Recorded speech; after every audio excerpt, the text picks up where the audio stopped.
I met that guy? No. No. Dry land. That's mine. Okay? I collect taxes from fishermen. I collect taxes from sailors. I don't travel with them. Okay? So when he's like, we should go over to the other side of the lake. I'm like, I don't know, man. That's an awful long walk. And he's getting on a boat. I'm like, no, geez, really? Come on. No, can we just stay? No, we get on the, and then he's got some, fishermen with him. I guess they know what they're doing. But I tell you what, if you think for a moment, if I'd known what was waiting on the other side of that lake, that I would have gotten in that boat, you're crazy. Walking with Jesus, it's always an adventure.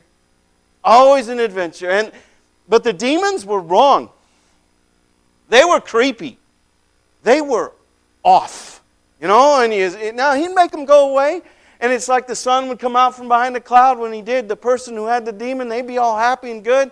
But that dude on the other side of the lake, that's the creepiest thing I ever saw in my life. But, I take it back. If Jesus is in that boat, that's where I want to be. Even if he's out on the water, that's where I want to be. I want to be with him no matter where he goes. Anyway, we get in the boat and we're out there and it's blue sky, smooth sailing. And I'm thinking maybe this isn't so bad, right? Until we get far enough out that it's too far to get back. And then you can see the other side of the sky is like black. I don't mean gray. I mean black. It's like the sky is boiling, okay? And it's like nature's throwing a temper tantrum. It's the worst storm I've ever seen in my life. So I'm thinking, okay, well that's where we're going. That's not good, but it'll be all right. I look over at Peter. I figure, Peter, he's been out on this boat all his life. And Peter's standing there holding on to the mast going, and I'm like, we're dead men, all of us. We just haven't quit breathing yet, And then you can see it coming. At first the water gets ripply, but you could actually see the waves as they're rolling at us, right? And I'm like, we're going into that. And then the next thing you know, all you can see is sky. And then all you can see is water. And then all you can see, and then we're coming down 10, 20, 30 feet. And I'm like, oh, we are going to die. Every time we hit the bottom, water comes swashing into the boat. And look over at Jesus. He's sound asleep.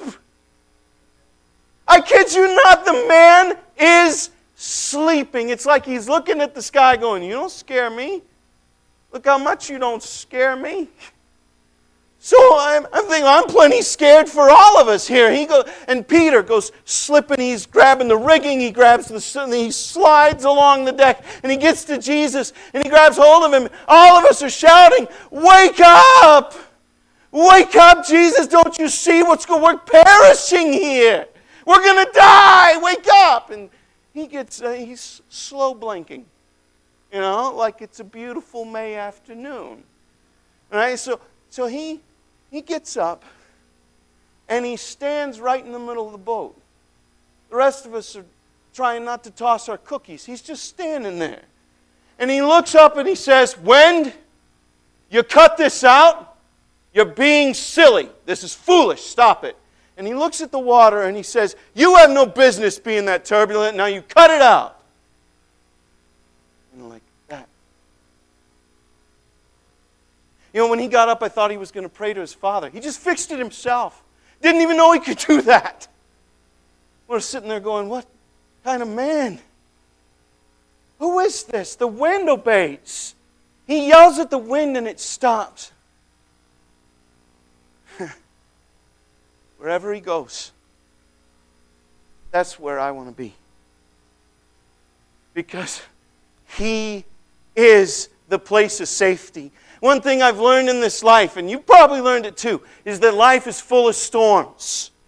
Trouble blows up out of nowhere. And it can be a calm, beautiful day, and like that, everything can fall apart. But when you're with him,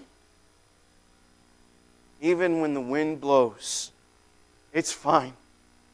Because you're safe when you're with him. no matter where He takes you.